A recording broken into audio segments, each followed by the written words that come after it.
अस्सलामुअलैकुम ninth class. आज हम मैथ की न्यू बुक से एक्सरसाइज 7.1 का क्वेश्चन नंबर 4 और उससे आगे आने वाले क्वेश्चंस सॉल्व करेंगे। इससे पहले के क्वेश्चंस और कुछ इम्पोर्टेंट कंसेप्ट हम पिछली वीडियोस में ले चुके हैं। उनके लिंक ऊपर आई बटन में भी आएंगे और आगे एंड स्क्रीन पर भी होंगे, तो आप वो वीडियोस भी ज़रूर देख लीजिएगा।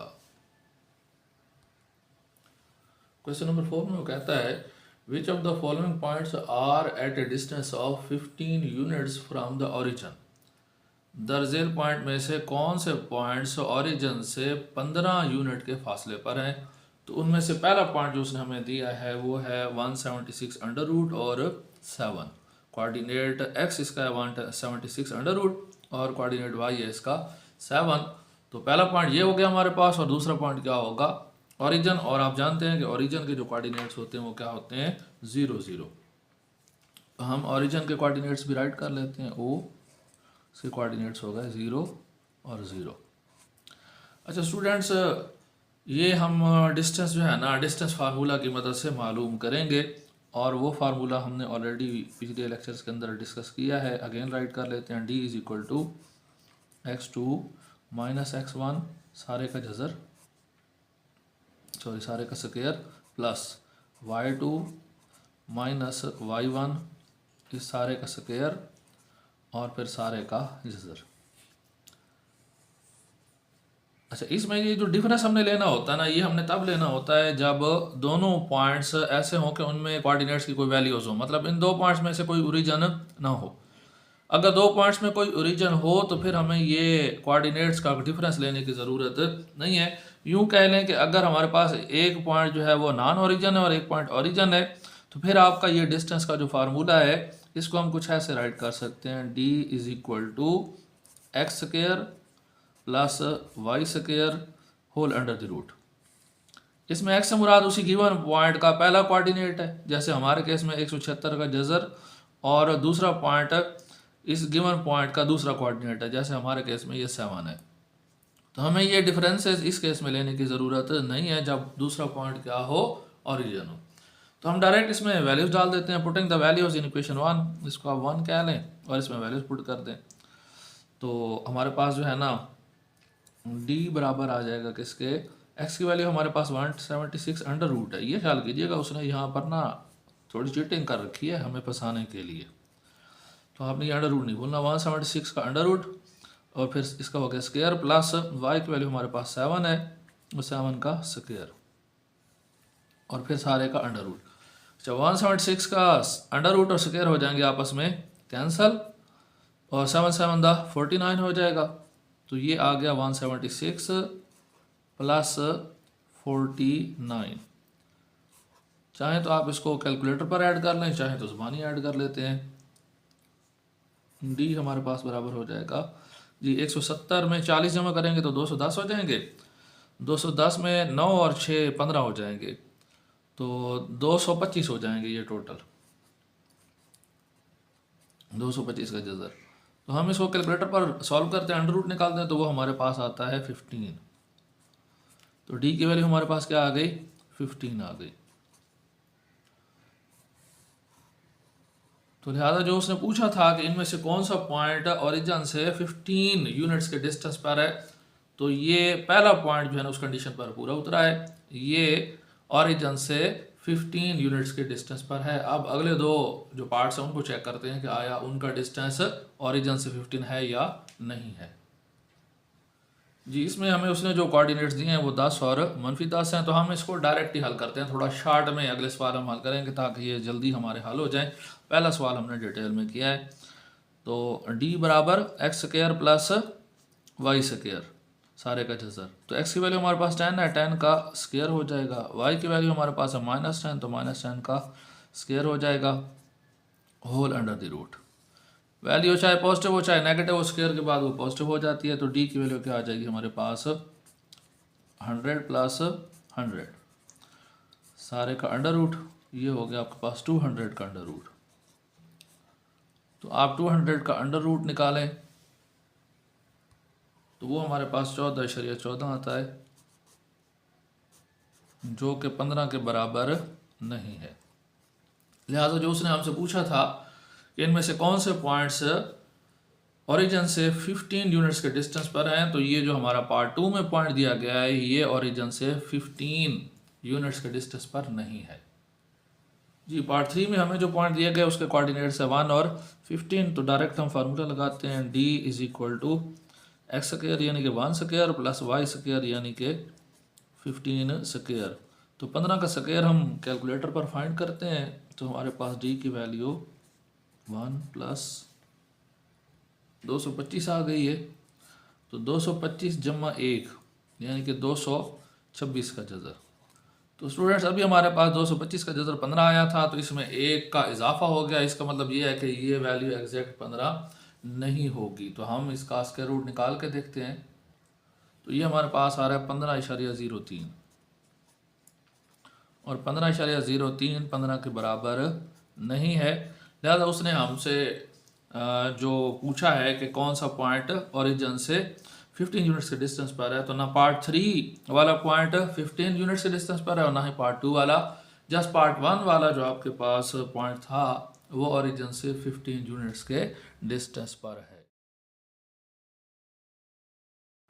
क्वेश्चन नंबर 5 पार्ट 1 के अंदर वो कहता है the points A02 B√3 1 and C0-2 are vertices of a right angle. ये हमने साबित करना है। उसने हमें ये पॉइंट्स दिए हैं और हमने साबित करना है कि ये पॉइंट्स एक राइट एंगल के वर्टिसेस हैं।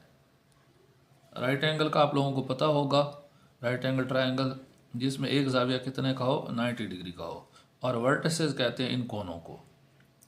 तो अगर ये पॉइंट्स एक राइट एंगल ट्रायंगल के वर्टिसेस हैं तो हमने ये बात साबित करनी है।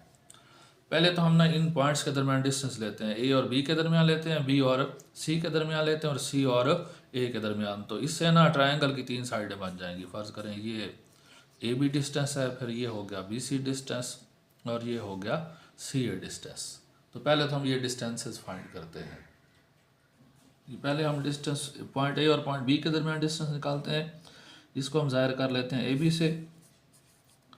और ए बी हम डिस्टेंस का फार्मूला लगाएंगे जो पिछले क्वेश्चन में हमने लगाया, डी बराबर x square minus x2 minus x1 सारे का square minus plus y2 minus y1 सारे का स्क्वायर। तो हम डायरेक्ट ना यहाँ वैल्यूज ही डाल देते हैं। हमारे पास जो x2 है वो √3 है और जो x1 है वो 0 है, इनका हो गया स्क्वायर। फिर प्लस y2 की वैल्यू हमारे पास है 1, तो ये 1 आ गया, और y1 की वैल्यू हमारे पास है 2, तो 1 माइनस 2 इसका स्क्वायर। √3 में से आप 0 माइनस करेंगे तो √3 आएगा, इसका स्क्वायर अंडर रूट और स्क्वायर हो जाएंगे कैंसिल, तो यहाँ पर आ जाएगा 3। 1 में से आप 2 माइनस करेंगे तो -1 आएगा, -1 का जो स्क्वायर है वो 1 के बराबर आ जाएगा। तो 3 + 1 होल अंडर रूट हो गया। 3 + 1 होता है 4, तो ये आपके पास √4 आ गया। जी अच्छा, हमने जो है ना इनके अंडर रूट कैलकुलेट करने की ज़रूरत नहीं है। उसकी वजह यह है कि अगर हम जो है ना राइट एंगल ट्रायंगल को साबित करना चाहते हैं तो फिर हमें पाइथागोरस थ्योरम यूज़ करना पड़ेगा। क्या यूज़ करना पड़ेगा? Pythagoras theorem. पाइथागोरस थ्योरम में इन तमाम साइडों के स्क्वायर्स यूज़ किया जाते हैं, यानी कि बेस का स्क्वायर यूज़ होगा, परपेंडिकुलर का स्क्वायर होगा, और जो आपके पास हाइपोटेन्यूस है उसका भी स्क्वायर यूज़ होगा। तो हम ये जो साइड ए बी है इसका क्या मालूम कर लेते हैं? स्क्वायर मालूम कर लेते हैं।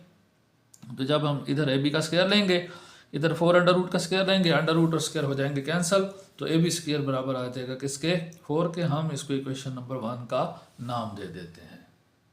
जी नेक्स्ट हम बी सी डिस्टेंस फाइंड करते हैं।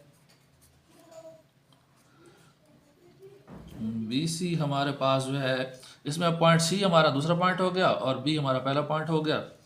तो x2 हमारे पास 0 और √3 जो है ये x1 हो गया। तो 0 माइनस √3 सारे का स्क्वायर प्लस ये y2 की वैल्यू हमारे पास -2 है और y1 की वैल्यू हमारे पास है 1, तो -2 - 1 सारे का स्क्वायर और सारे का under root. G B C हमारे पास आ जाएगा जी ये 0 में से -3 अंडर रूट निकाल लेंगे तो -3 अंडर रूट ही हो जाएगा। स्केयर लेंगे तो माइनस ख़त्म हो जाएगा और अंडर रूट भी ख़त्म हो जाएगा। तो इधर आपके पास आ गया 3, ये -3 बन जाएगा और -3 का स्केयर क्या होगा +9। तो 9 9 3 12, तो 12 का जज़र दोनों तरफ स्केयर ले लेते हैं क्योंकि हमें तो BC स्केयर की वैल्यू चाहिए। तो BC स्केयर बराबर हो जाएगा किसके, 9 3 12 का जज़र और फिर मुरब्बा, तो जज़र मुरब्बा कट जाएंगे तो यहाँ पर क्या आ जाएगा 12 आ जाएगा। तो BC स्केयर की वैल्यू हमारे पास क्या आ गई 12 आ गई। AB स्केयर की हमारे पास 19 आई है और BC स्केयर की हमारे पास आई है 12। अब हमने फाइंड करना है CA या AC कह लें, पहला पॉइंट A और दूसरा पॉइंट C। चले हम इसको AC ही कह लेते हैं। जी AC किसके बराबर होगा जी, इसमें x2 ये 0 और x1 आपके पास 0, 0 माइनस 0 इसका स्क्वायर, फिर प्लस और -2 और इधर आपके पास हो गया 2, तो -2 और फार्मूले का माइनस और आगे वैल्यू हमारे पास 2 आ गई, इसका आपके पास स्क्वायर और फिर क्या आ गया अंडर रूट। जी 0 का मुरब्बा 0 होगा, 0 इसमें प्लस करें ना करें कोई फ़र्क नहीं पड़ता। ये मनफी का 4 हो जाएगा, मनफी 4 का मुरब्बा लेंगे तो जमा का 16 हो जाएगा, जमा 16 का जज़र। तो इसका हम मुरब्बा ले लेंगे तो हमारे पास क्या आ जाएगा AC स्क्वायर 16 के बराबर आ जाएगा। AC स्क्वायर किसके बराबर आ गया 16 के बराबर आ गया। तो हमारे पास जो है ना तीनों साइडों के जो स्क्वायर्स हैं उनकी वैल्यूज़ आ चुकी हैं। अब हम जो है ना मसला फिसागोरस पैथागोरस थ्योरम अप्लाई करते हैं जिसके मुताबिक वतर का मुरब्बा बराबर होता है कायदे का मुरब्बा जमा अमूद का मुरब्बा। Square of hypotenuse is equal to square of base plus square of perpendicular. Applying Pythagoras theorem मसला फिसागोरस अप्लाई करने पर। अच्छा अब आप इसमें देख लें कि सबसे ज़्यादा जो रिज़ल्ट आ रहा है ना हमारे पास वो यकीनन होगा वतर, और बाकी जो दो साइडें होंगी उनमें से एक बेस होगी और एक होगी परपेंडिकुलर। तो इसका रिज़ल्ट हमारे पास है 16, इसका रिज़ल्ट है हमारे पास 12 और AB स्क्वायर का रिज़ल्ट हमारे पास है 4। तो यकीनी बात है ये हमारे पास बनेगा हाइपोटेन्यूज का स्क्वायर और इनमें से एक है बेस का स्क्वायर और दूसरा है परपेंडिकुलर का स्क्वायर। तो हम ज़रा फार्मूला लगा कर देखते हैं कि आया ये राइट एंगल ट्रायंगल है या नहीं है। AC square is equal to AB square plus BC square. तो इसमें हम वैल्यूज डाल देते हैं। AC स्क्वायर की वैल्यू हमारे पास है 16, पुटिंग द वैल्यूज राइट कर लीजिएगा। AB स्क्वायर की वैल्यू हमारे पास है 4 और BC स्क्वायर की वैल्यू हमारे पास है 12। तो 4 + 12 क्या होता है 16। तो पैथागोरस थ्योरम सेटिस्फाई हो गया है। दैट मीन के हमें जो 3 पॉइंट्स दिए गए थे उनसे जो लाइनें बनी हैं वो दरअसल एक राइट एंगल ट्रायंगल की साइड्स हैं। तो जो हमारे पास रिक्वायरमेंट थी वो हमने साबित कर दी। तो लास्ट पे हम लिखेंगे हैंस प्रूव्ड। जो बात हमें साबित करने का कहा गया था वो हमने बात साबित कर दी है।